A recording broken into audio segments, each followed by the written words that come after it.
Alright guys, how's it going? Welcome back to episode 3 of the FM15 beta. We are with the Cobblers still. As you can see at the top, played a few seasons, got a little bit carried away whilst I've been streaming. So basically the plan with this save is to stream it live and then do updates, hopefully at the end of every season. Plan to do that, but last night I sort of streamed till 4 o'clock this morning, so I didn't really get a chance to record. I just carried straight through into the season. So we've got 2 seasons worth to catch up on. Mainly be just the fixtures, showing you the form that we've been on, and then the league table for the season, and then I'll get you up to speed with what's been going on this season. So let's first of all take a look at the schedule. We last left you with a 3-1 win against Mansfield, and from there it's not been too great. Well, that season wasn't too great. We didn't actually get any form at all. I mean, the first time we got a bit of form was in October, where we got a win, 2 3-0 draws, and a win again, and then it just went back to shit. And then towards the end of the season, we picked up a little bit of form, and then dipped out again, and then ended the season strongly. So when I say strongly, 2 back-to-back wins and a 6-4 thriller against a side that had already been relegated. So in there, it was really disappointing because, like I say, there was no consistency throughout the season, but we did start to pick it up towards the end of the season, and then again with the last 2 games. So I knew that if we had, the same players, maybe just a bit more depth and a bit more quality to what we've already got, then the next season we could be very competitive in the league. I'll show you where we finished in that season.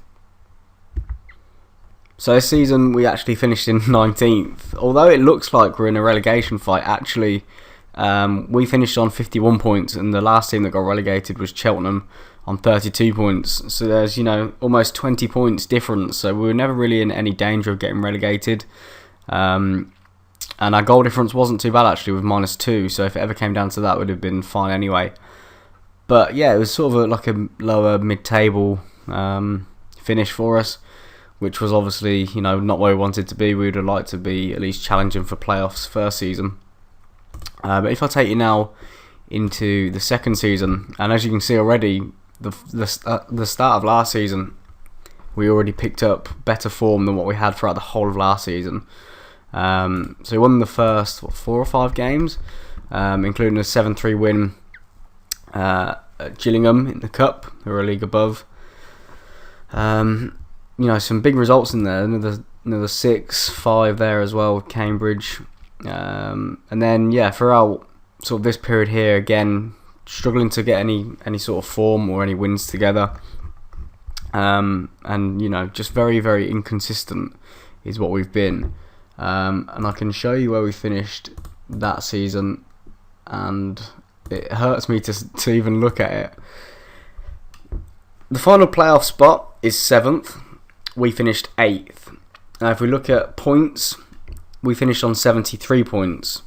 Dagenham and Redbridge, who were the final team to get in the playoffs, also finished on 73 points. If we look at our goal difference, we had 15. Dagenham had 16. We scored 100 goals that season and missed out on the playoffs by a goal, which is probably the most disappointing thing that's ever happened to me in this game. I mean, I've been relegated and sacked and stuff, but it was just very disappointing because it was only, a couple of goals in a game, or maybe if we'd held on for a draw rather than a win, or any there's different scenarios that we could have had. We missed out by a goal, which was obviously very disappointing. So that brings us to this year, and you'll see again a very, very strong start. We're turning into a real force in this division. We started off actually with a 2-0 loss, and I was very disappointed with that. I was very positive throughout pre-season. You see we had a really good pre-season, banging in goals. And then we got to the first game of the season, and it looked like we were going to be struggling again, but it wasn't to be. Went into the League Cup, or Capital One Cup against Yeovil, went down 1-0. and ended up winning 4-3. And since then, we've actually only lost twice in the league. Once to Torquay, 4-0 at home, which was just a strange game. And then to Newport away 2-1, which was the last game we played. And you'll see actually Ivan Toney's name popping up quite a lot, but I'll show you him a little bit later. We go into competitions. You'll see at this early stage of the season, we are top of the league. If we go to here, we're top of the league by 1 point. If we won that game against Newport, we'd have been a bit further ahead, but it is what it is, and we are top of the league after 12 games. We've won 7, drawn 2 and lost 3, scored 31 and conceded 23. Our problem is at the back. We seem to concede a lot of goals. The defenders that we've actually got now are more than capable of coping at this level. We've got Byron Webster, who's a very, very good centre-back. I've seen people with him in higher divisions doing really well. And the other one is Miles Addison, another really good defender for this division, with a good average rating, but we just seem to be leaking goals for no apparent reason. If we take you through the squad, we'll take you through who we've got. There's going to be different faces to what you last seen, probably 1 or 2, maybe even just a couple of familiar faces to you all. Swing goal, we've got Gary Woods. I don't know why he's declining at the minute. He's doing quite well for us, even though he's conceding. It's hard to blame the keeper. You've got to put it down to defending. We got him on a free transfer from Leyton Orient after had a really good season there. Michael Harriman is our right back, still only 23 years old. Had a really solid start to the season. Got him from QPR after he got released from there. Addison and Webster I've already shown you. Webster's on loan. Charles Dunn isn't actually our first choice left back, but he's just slotting in there for now. I think we've got Floro coming back. Sorry.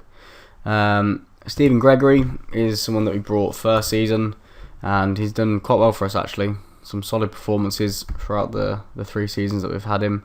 Reece McCabe, again, very solid player for this level, very well rounded, and he's putting in some good performances for us so far.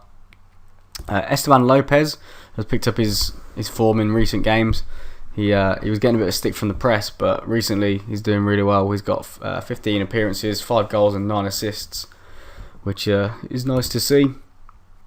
Ricky Holmes has been having a little bit of a moan, but again he's still putting in some pretty decent performances. 3 goals and 2 assists in the 9 games that he's played. Adam Campbell, who we've got on loan from Newcastle, has been fantastic for us this season. Youngster, great pace, good well-rounded stats for this division, 14 determination. He's got good positioning, off the ball, teamwork, work rate, pretty decent finishing too for a 21-year-old. But the main man throughout this save so far has been Ivan Toney. Now he's a youngster that we've got in real life that I actually mentioned at the start, I think.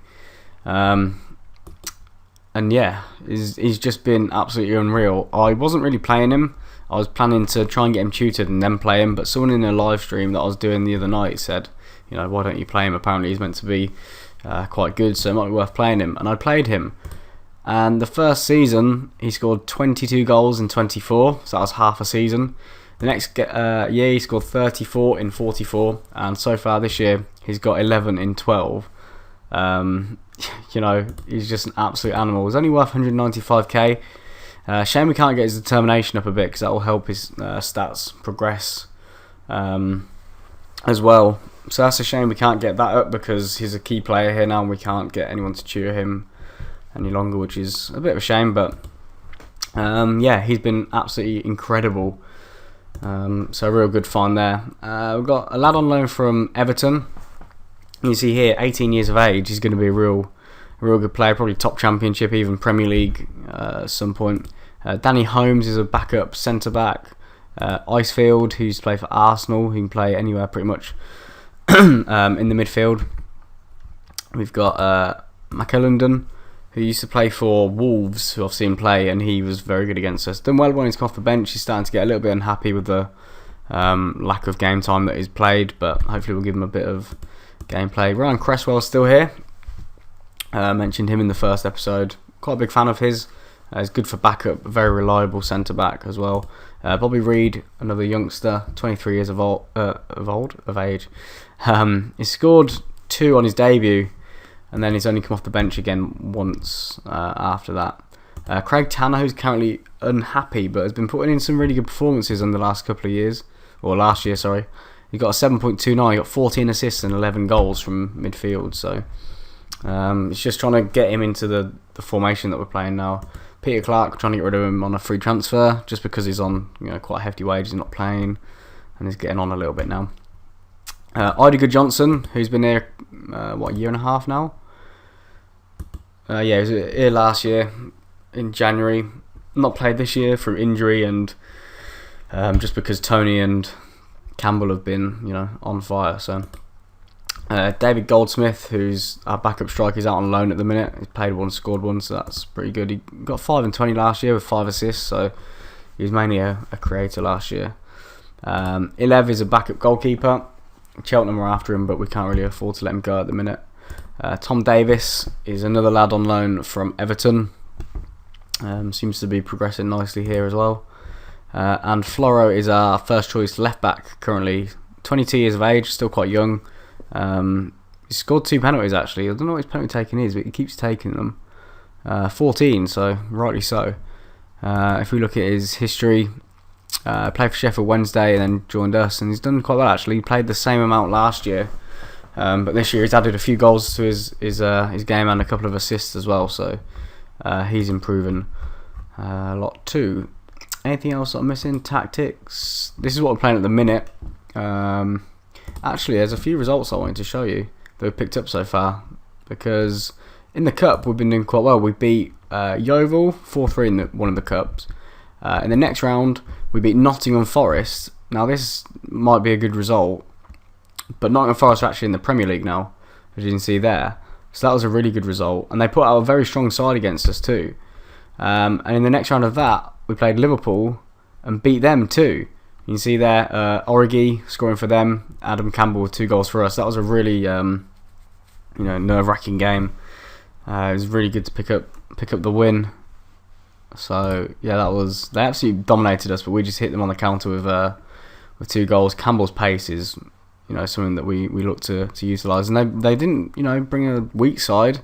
Glenn Johnson, Skirtle, Lovren, Chan, Henderson, Suso, some good players in that. Origi, and they brought on Coutinho and Sacco as well. So the players that they're playing, they're not exactly under 21 players. There's some good players in there. But yeah, I think that pretty much wraps it up. I'll probably try and update you after the Barnet game if I can, if I remember. If you do want to see me playing throughout the season, then follow me on Twitch. You can find that on my channel. It's twitch.tv/Cavani, and to find out when I go live, you can follow that, or follow me on Twitter. I've got up a lot of Twitter followers lately and subscribers, so hello to everyone that's just come. Thank you very much for coming along and tuning in. Twitter is twitter.com/Cavani as well. So thank you very much for watching, guys. Hopefully you have enjoyed this little update, and I'll keep you posted. But if you want to come along and watch, then follow me on Twitch and Twitter, and I'll see you all soon. Peace.